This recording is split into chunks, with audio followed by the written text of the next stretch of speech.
नमस्कार। यहाँ हमारी कोशिश होती है कि मुश्किल से मुश्किल विषयों को भी एकदम आसान भाषा में समझाया जाए। तो आज बात होगी भारतीय राष्ट्रीय कांग्रेस की। और ये सिर्फ एक पॉलिटिकल पार्टी की कहानी नहीं है। नहीं, ये उस आंदोलन की कहानी है जिसने भारत को बनाया, उसे एक शक्ल दी। तो हम इसके पूरे सफर को 5 हिस्सों में देखेंगे। कैसे एक आंदोलन का जन्म हुआ, फिर कैसे एक नए राष्ट्र का निर्माण हुआ, एक वंश का उदय कैसे हुआ, फिर आया एक नए भारत की तरफ एक बड़ा मोड़, और आज कांग्रेस के सामने क्या चुनौतियां हैं। तो चलिए शुरू करते हैं। तो कहानी शुरू होती है साल 1885 से। लेकिन एक मिनट, ये किसी पॉलिटिकल पार्टी की शुरुआत नहीं थी जैसा हम आज समझते हैं। नहीं, ये तो ब्रिटिश साम्राज्य के खिलाफ पहले बड़े नेशनलिस्ट मूवमेंट का जन्म था। तो देखिए, कांग्रेस की शुरुआत तो हुई थी कुछ पढ़े लिखे भारतीयों को सरकार में ज्यादा आवाज दिलाने के लिए। लेकिन महात्मा गांधी के आने के बाद सब कुछ बदल गया। वो एक छोटा सा समूह देखते ही देखते एक बहुत बड़ा जन आंदोलन बन गया। पर हाँ, ये सफर बिल्कुल भी आसान नहीं था। पार्टी के अंदर ही जबरदस्त वैचारिक लड़ाइयां चल रही थीं। और ये मतभेद थे क्या? देखिए, एक तरफ थे नरम दल वाले जैसे गोपाल कृष्ण गोखले। उनका मानना था कि भाई ब्रिटिश राज के अंदर ही रहकर सुधारों की बात करते हैं। दूसरी तरफ थे गरम दल के नेता जैसे बाल गंगाधर तिलक। वो कहते थे नहीं, हमें सुधार नहीं, हमें स्वराज चाहिए, मतलब अपना राज। और फिर आए गांधी जी। उनके एक नारे ने करो या मरो, लाखों करोड़ों लोगों में एक नई जान फूंक दी। ये वो आवाज थी जिसने आखिरकार ब्रिटिश हुकूमत की नींव हिलाकर रख दी। और देखिए, आजादी से पहले ही कांग्रेस की ताकत का अंदाजा लगाना हो तो 1937 के चुनाव को देखिए। 11 में से 8 प्रांतों में कांग्रेस की सरकार बनी। मतलब ये सिर्फ एक आंदोलन नहीं रह गया था, ये एक जबरदस्त पॉलिटिकल फोर्स बन चुका था। और इसी ताकत ने आजादी के बाद भारत की तकदीर लिखने में मदद की।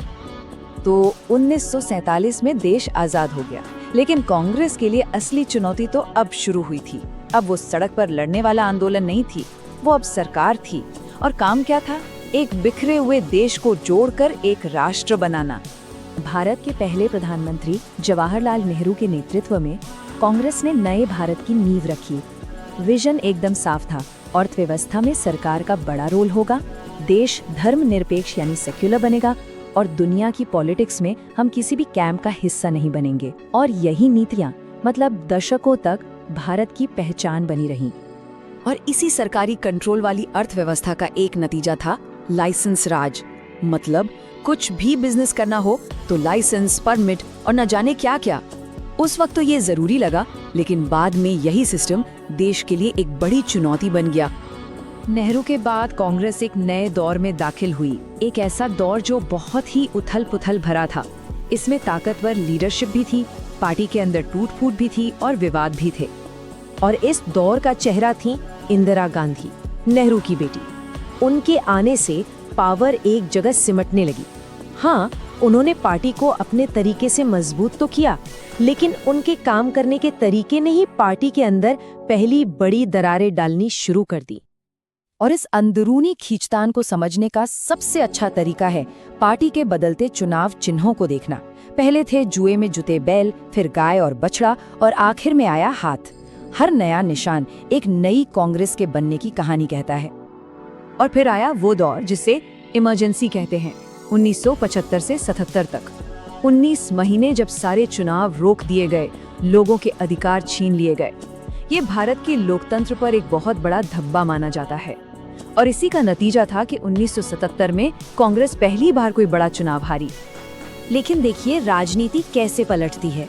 इमरजेंसी के कुछ साल बाद ही इंदिरा गांधी की हत्या के बाद सहानुभूति की ऐसी लहर चली कि उनके बेटे राजीव गांधी ने 1984 में रिकॉर्ड तोड़ दिया, 415 सीटें। ये आज भी भारत के इतिहास की सबसे बड़ी चुनावी जीत है। अब हम आते हैं 1990 के दशक में। भारत का पुराना इकोनॉमिक मॉडल अब काम नहीं कर रहा था और कांग्रेस के सामने एक ऐतिहासिक फैसला लेने का वक्त आ गया था। उस वक्त प्रधानमंत्री थे पीवी नरसिम्हा राव और देश एक बड़े आर्थिक संकट से गुजर रहा था। हालत ये थी कि देश लगभग दिवालिया होने वाला था। और इसी संकट ने कांग्रेस सरकार को वो कदम उठाने पर मजबूर किया जिसके बारे में पहले कोई सोच भी नहीं सकता था। लाइसेंस राज को खत्म कर दिया गया, भारत के बाजार विदेशी कंपनियों के लिए खोल दिए गए, मतलब भारत की अर्थव्यवस्था को पूरी तरह से बदल दिया गया। तो अर्थव्यवस्था तो बदल ही रही थी, साथ ही साथ भारत की राजनीति भी बदल रही थी। अब एक पार्टी का दबदबा खत्म हो रहा था और कांग्रेस ने भी ये सीखा कि अब अकेले नहीं बल्कि दूसरी पार्टियों के साथ मिलकर यानी गठबंधन बनाकर सरकार चलानी पड़ेगी। जैसे 2004 से 2014 तक यूपीए की सरकार चली। अब आते हैं 21वीं सदी में। यहाँ आकर भारत की सबसे पुरानी पार्टी को अपने इतिहास की सबसे बड़ी चुनौतियों का सामना करना पड़ा। एक लड़ाई अपनी पहचान और प्रासंगिकता को बचाए रखने की। ये चार्ट देखिए, ये अपने आप में एक पूरी कहानी है। 2009 में 206 सीटें, फिर 2014 में एक जबरदस्त गिरावट, सिर्फ 44 सीटों पर आ गई पार्टी। ये कांग्रेस का सबसे खराब प्रदर्शन था। हाँ, 2024 में थोड़ी वापसी हुई है, 99 सीटों तक पहुंची है, लेकिन ये अब भी उस पुरानी कांग्रेस से बहुत दूर है। तो मतलब 10 साल के बाद कांग्रेस ने देश की मुख्य विपक्षी पार्टी का दर्जा तो वापस पा लिया है और अब राहुल गांधी विपक्ष के नेता हैं। लेकिन आज का राजनीतिक मैदान पूरी तरह से बदल चुका है, जहां उसके सबसे बड़े प्रतिद्वंदी बीजेपी का दबदबा है।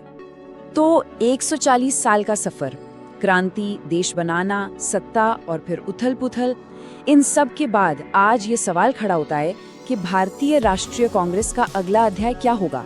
इस तेजी से बदलते भारत में उसका भविष्य कैसा होगा?